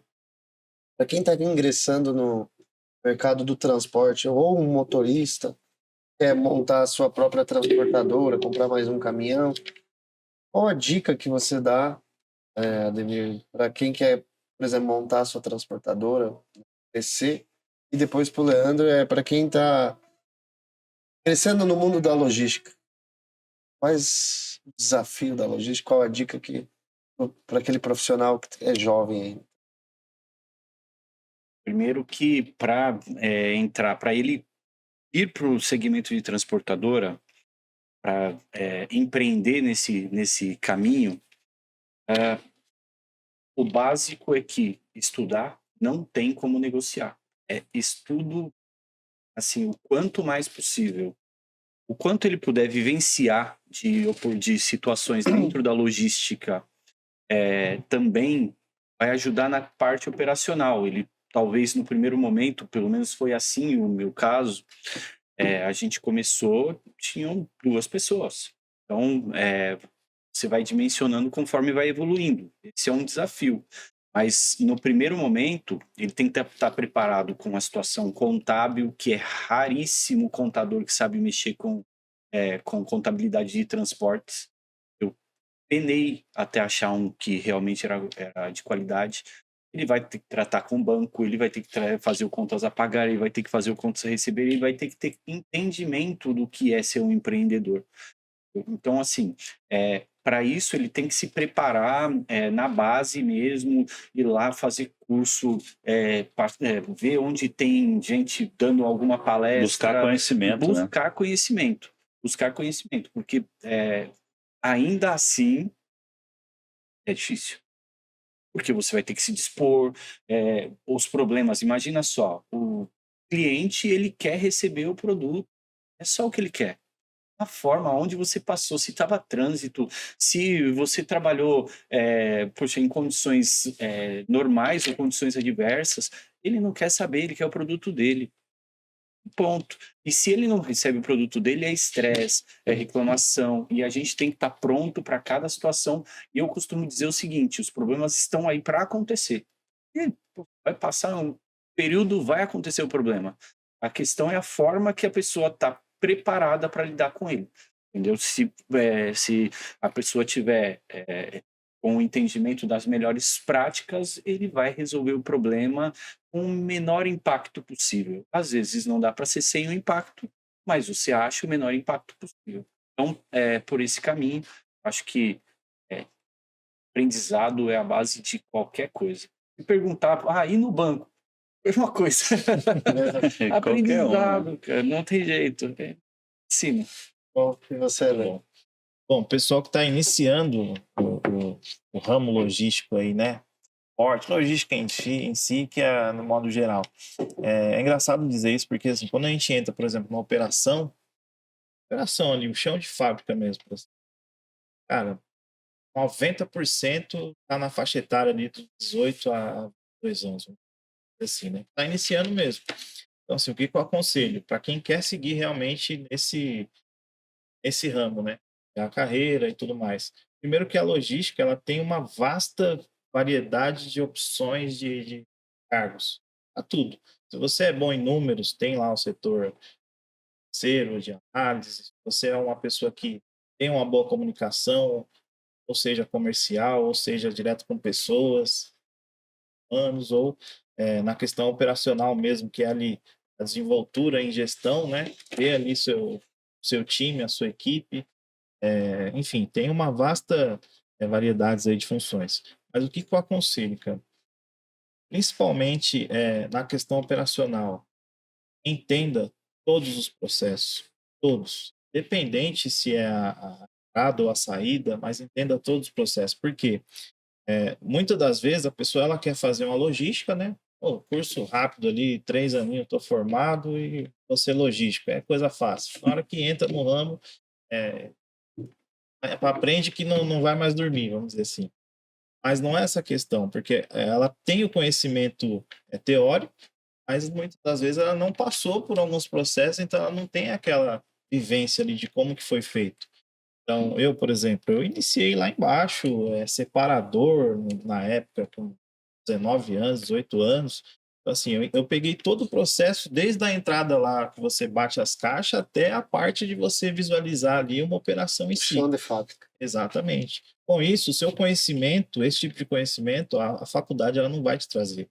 Ela vai te passar ali como funciona, né, na parte teórica, mas na prática mesmo ali é só você que vai conseguir viver isso. Então, é óbvio que todo mundo já quer entrar, poxa, um coordenador, um líder de setores administrativos e tal, mas é importantíssimo que todo mundo passe por essas questões operacionais desde lá de baixo. Você vai entender tudo, cara. Se você estiver lá em cima e alguém te falar sobre uma questão ali de conferência ou de um produto, de como é carregado um veículo, que isso conta até quando você chega a diretor, por exemplo, a dono de empresa, não tem jeito. Você já vai saber aquilo ali na unha, você vai matar na unha, aquele tipo de situação. Então, assim, o meu conselho é esse: conheça todos os processos da empresa, todos os processos da logística em si, aí sim você ter uma visão e saber para onde que você quer ir, onde que você se adapta melhor, se é na parte administrativa, se é na parte operacional. Isso vai te dar, sim, uma visão ampla de tudo e vai facilitar na hora de você realmente escolher o seu foco, né? Para onde que você consegue se desenvolver melhor. E isso é para todos, né? A gente também analisa isso nas questões colaboradores, né? Ali uma gama de colaborador, um se destaca melhor em algum setor, outro se destaca melhor em outro não está rendendo em algum setor, mas quando você muda, o cara voa. Então, assim, é saber onde que cada um consegue se destacar melhor. Feito isso, cara, só seguir, bora para cima. Na verdade, eu costumo dizer, perceba o cenário, né, que você está inserido. Não é que você vai falar que vai conhecer tudo, né? Dentro da logística você tem várias segmentações, o cara não vai conhecer, mas naquele ambiente que você está inserido, perceba o cenário que está em volta, né? Seja, estude o seu cliente ali dentro, estude o seu fornecedor. E aí, aquilo que a gente comentou lá antes, né? Se o cara entra e ele é determinado, é fato que vai dar certo. Mas o que a galera não entende, às vezes, é que essa trajetória, esses pontos que tu citou, fui separador, fui isso, fui aquilo, chega um ponto que é exatamente essa escalada que te dá a maturidade para permanecer numa posição boa, né? E aí, obviamente, eu passei por toda essa escala, cheguei a uma posição boa, o que vai te manter, além disso, é a tua índole, né? Porque desviar a conduta no meio do processo é muito fácil, né? Tem muitas vertentes aí de corrupção, a gente não falou sobre isso, mas você já teve muito problema com isso, de desvio de conduta dentro da empresa? A gente tenta pegar nas minúcias, porque se o pessoal percebe que a gente está... É o mesmo caso da câmera. Se o pessoal percebe que tem atuação ali frequente... Inibe, né? Inibe. Poxa, mas tem gente que já acorda pensando no mal. E aí a gente não tem... Vão arrumar um jeito. Mas, de qualquer forma, mesmo esses que acordam pensando no mal, eles querem uma facilidade. E a gente tenta estar nos detalhes, buscando... Poxa, ontem mesmo a gente teve um cliente e estava mostrando... quais os motoristas que me geram falta de mercadoria, que me geram algum tipo de problema, e a gente começa a observar isso. Sim. A gente começa a observar isso. Isso começa a virar um histórico, tal, e antes de, talvez, por uma reincidência ali, ou alguma coisa que comece a apontar, antes de gerar realmente um problema assim, pesado, pode optar pela busca de um novo profissional. Ontem eu vi, cara, como é bom às vezes você descer lá de fato na operação e ouvir essas conversas, né? Às vezes de imediato numa reunião ali no pátio, tu acaba que não conseguindo isso. Mas ontem eu viajei 3 horas com os caras dentro do carro. E aí eles começam a soltar, né? Um começa a dar indireto no outro e tal. Aí um me contou sobre desvios, né? Eu falando para eles que não tolerava o desvio de conduta, contando a história lá da Vale, lá em Minas. E aí um deles me falou assim, olha, eu trabalhei 6 anos no aeroporto. Todo voo que vinha de Manaus sumia celular nas bagagens, né? Eles trabalhavam guardando bagagem. Ele falou assim, sabe o que eles fizeram? Eles deixaram o cara roubar. Um dia eles foram lá, era uma equipe de 6. Eles falaram assim, fulano, hoje você não vai pra lá não, tá? Beleza, hoje você vai pra tal voo, beleza. O cara foi, continuou sumindo o celular. Já descartou o João. Amanhã, Pedro, tu não vai. Amanhã tu vai pra tal voo, não sei o quê. Eles foram deixando sumir até chegar o que evidenciava ali o problema. A polícia foi, abordou e falou assim, exatamente, tu estuda, tu não chega e é incisivo, né? Se você tem números, esses números tem que trabalhar a seu favor, né? Então, e aí, ele contando de acidente, né? Ele contou uma que eu nunca ouvi. Ele falou assim, que teve um acidente no Rodoanel, que um caminhão bateu na traseira do caminhão que ele tava e o cara faleceu, e ele era ajudante.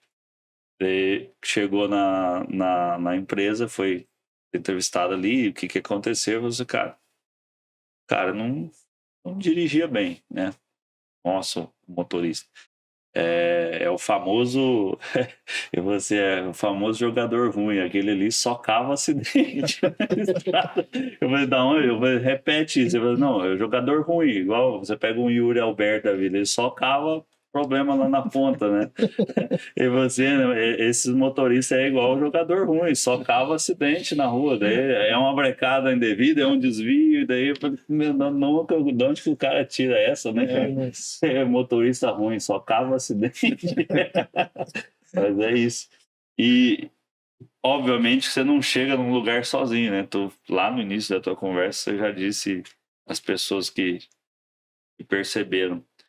Quem que foram os influenciadores da tua vida profissional, pessoal, e quem te trouxe até aqui, né? Como referência.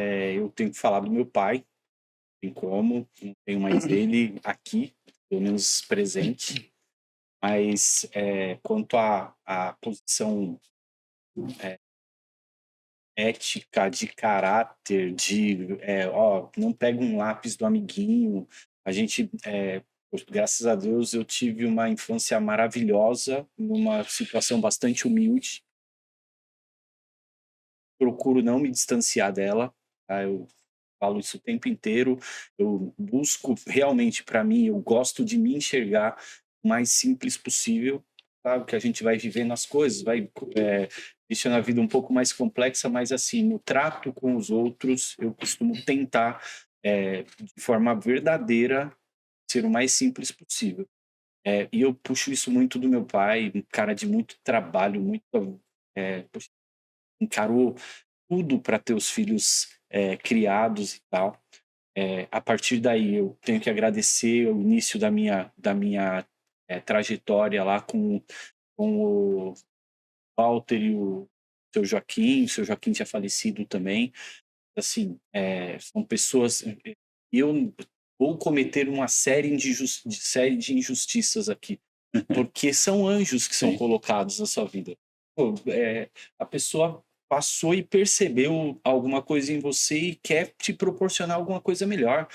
Acha que você consegue buscar uma situação melhor. E isso aconteceu diversas vezes na minha vida. Eu entrei no Unibanco por intermédio de um amigo chamado Fabiano Franco, que trabalhou comigo na Vigor. Ele falou, Ademir, poxa, um amigo meu é gestor da área lá, ó, ele tá precisando e eu já falei de você. Eu fui lá, eu nem entrevista fiz para entrar no banco, que normalmente é bem o objetivo de uma geração toda, né? Muitos.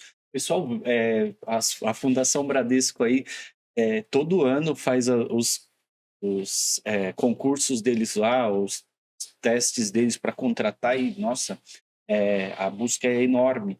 Então, eu vou ser injusto com vários deles, mas, poxa, tenho que agradecer a cada um e é por esse caminho. Eu emocionei aqui. Parabéns, uma bela história. Bom, influências em questões profissionais, assim, logística, como eu falei tempo atrás aí, é algo que eu identifiquei e segui para a vida. Então, assim, de influenciador, cara, foi a mim mesmo. Foi a mim mesmo, porque, assim, eu sempre fui muito motivado. Quando você é motivado, cara, não importa o talento. Então, você tem uma pessoa com talento e tem uma pessoa motivada, você coloca os dois ali no mesmo ambiente, aquela pessoa que está motivada, ela vai disparar. Enquanto o talentoso, ele vai estar ali, não, eu sei fazer isso aqui com maestria e vou aguardar sentado fazendo o meu básico. Bom, eu acho que não deveria ser dessa forma, mas infelizmente é. Então eu sempre fui motivado a tudo, cara. Tudo que eu pego para fazer, eu tenho ali a centralidade da coisa e sigo para tentar deixar o melhor possível. Em todas as empresas que eu passei, que não foram muitas, né? Foram poucas, graças a Deus. Sempre gostei de criar ali certas carreiras dentro da empresa e fazer coisas que mesmo eu saindo, eu consiga ser lembrado, ó, isso aqui foi o gestor lá que fez, e isso a gente vai criando nome no mercado. Acho que todo mundo busca isso também, além de situações financeiras, né? Então, sempre fui nesse formato, sempre procurei seguir essa linha e, graças a Deus, vem dando certo, né? E hoje eu estou aqui com a Ademir, com a TAG, pessoas que me receberam ali de braços abertos, e o principal, eles ouvem, né? Me ouviram e ajudaram, apoiaram o que a gente tem a seguir também. Isso, cara, dentro de uma empresa é excepcional. Não tem cenário pior do que você chegar e ter um monte de coisas novas ali, coisas que vão trazer números positivos, e ter lá um diretor, um gestor que te olhar e falar, não, aqui é o que eu falar, tá falado e acabou. Eu acho que não deve ser assim. Você tem que ser aberto para ouvir as pessoas e para entender, e ninguém é dono da verdade. Às vezes o seu pensamento é mas o que o seu subordinado te passou é um pensamento melhor. Cara, vamos acatar, vamos olhar isso aqui e vamos tentar seguir dessa forma. E aí a gente começa a trazer resultados, né? Então, assim, esse diferencial dentro da TAG é muito importante. Então, agradeço aqui, aproveitando que está aqui, né? Depois eu pessoalmente lá fora, mas agradeço aqui, ó, a Ademir, pelas oportunidades. Cara, é uma parceria que vem dando certo aí. Está onde está hoje, e com certeza vamos crescer muito mais aí para frente. Quais são os planos da TAG aí para o futuro? Já planejou ser um operador logístico? Está na área da armazenagem, movimentação? Já passamos, você sabe que eu montei, antes da pandemia, eu montei um armazém com refrigerados e tal. Cheguei a negociar com um grande player para fazer a operação, só que na época da pandemia as pessoas desanimaram de tudo, aquilo ficou muito tempo parado, e aí no Foi final no das momento contas errado. foi logo antes o investimento foi todo feito logo antes da pandemia, e logo em seguida ficou para um próximo momento, mas assim, é um desafio sim. A questão meu pensamento é que a gente segue avançando, investindo muito no segmento de refrigerados, porque eu enxergo realmente como os próximos momentos como momentos que realmente vai ter que absorver esses investimentos. Tá dado, é só prestar atenção nos sinais. Estão claros aí. Poxa, você estava dizendo de uma experiência que você tem de um player, de um parceiro que já pensa de forma perene da história. Olha, eu vou contratar você para o ano, não vai ser o investimento, você não vai receber o que receberia se você fosse pegar e aproveitar o final do ano, mas ao mesmo tempo você vai passar o seu ano inteiro dentro de uma rentabilidade, dentro de um normal. E é assim que eu penso que o mercado vai ter que se colocar. E assim, com esse cenário, a visão é crescer, pegar e realmente ganhar importância nos grandes embarcadores, e a gente, a questão da imagem é uma questão que realmente nos agrada muito, a forma que enxerga a nossa imagem, e, ganhando importância nos embarcadores com essa perspectiva, crescimento e... Show de bola. Acho que muito aprendizado hoje, né? Nós estamos gravando num sábado aí, já foi quase 2 horas de conversa. Fluiu bem, eu Só acho falta 2 agora. Tá, só mais 2, agora vamos para o segundo, vamos para o intervalo, né? Segunda parte. Próximo tem mais uma. Não, eu digo mais 2 horas. É verdade. Era São 4. 2. Mas assim, acho que alcançamos o objetivo. Eu achei bacana conhecer a história de vocês, aprendemos bastante, algumas ideias. Normalmente saem alguns insights e tu vai pensando assim, a pessoa tá falando, eu tenho certeza que acontece isso com ele também. Tem hora que também. no meio da conversa você dá uma viajada. Dá uma viajada assim, ele tá falando e eu tô lá, esse problema eu vou administrar desse jeito agora. Mas é normal, é assim a vida, eu acho. Você vai aprendendo o tempo todo em conversa. Né? Aprende e ensina também, né? Exatamente, né? E por mais que sejam operações, né? Você é um transportador, assim como milhares aí atuando em operações semelhantes, mas você tem algo que é diferente da maneira que o outro atua. Aí eu vejo uma coisa que o outro faz que é melhor e vai indo, e é assim que vai se moldando, né? Mas é bacana. Mas, de modo geral, agradecer a participação. Foi a primeira entrevista dupla. E já começamos com o pé direito. Ai, que né? legal. Do Nico Tinoco. Leandro e Ademir, dupla sertaneja. Tá O bom. Ademir e Leandro. Tá bom, pelo menos empresarialmente falando, tá dando certo. E sucesso aí para vocês. Bom, Acho que eu gosto de desejar muita prosperidade, saúde, que a gente precisa de saúde. sim. E vamos fortalecer aí a parceria, né? Estamos construindo, acho que, caminhos juntos aí, vocês, nós também. E no mais é isso, agradecer a confiança, agradecer o tempo de vocês, né? Sábado, sabemos que normalmente, para quem trabalha na logística, é o dia também de dia operação, normal, né?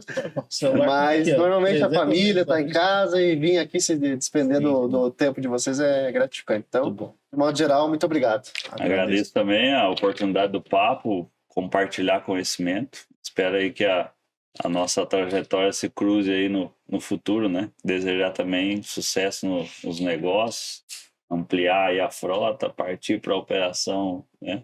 de movimentação e continuar crescendo. Continuar empregando e encontrando motoristas. Esse é um desafio grande, mas vai dar certo, vai dar certo. Eu gostaria de agradecer também a vocês, né, Tailan e Helder aí, por esse bate-papo realmente incrível hoje aqui. Para nós também foi a primeira vez, né, aqui no podcast, muito interessante, muito bom.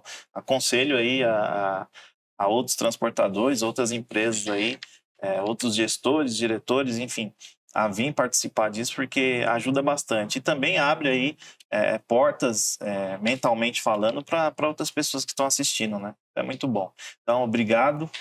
Estamos aqui próximo de vocês também. Precisou, é só dar um grito que a gente ouve lá de cima.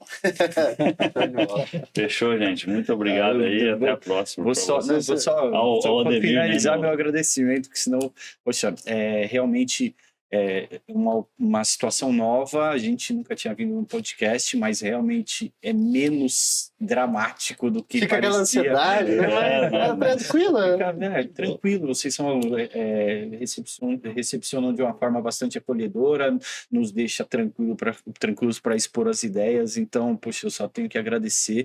Oportunidade fantástica, realmente um privilégio estar aqui. E, poxa, sinceramente, eu acredito que se eu conseguir colocar alguma coisinha, pensamento melhor para alguém, já valeu tudo. E a gente vai se aproximar cada vez mais, pode ter certeza. Essa busca é realmente por aproximação com a Ravex, com o seu pessoal, porque pessoal qualificado e a gente tem que trocar. Eu acho que, né, até para ficar claro para todos que aqui passaram e quem às vezes tem a dúvida de vir ou não, por mais que a gente esteja dentro de um guarda-chuva de empresa, de produtos que nos ajudam aqui a conduzir ao programa, o relacionamento que a gente cria com as pessoas não é comercial. Não tem objetivo nenhum de fazer venda ou de ir lá e te empurrar um produto ou de trazer você para defender uma marca. Não, a gente sabe.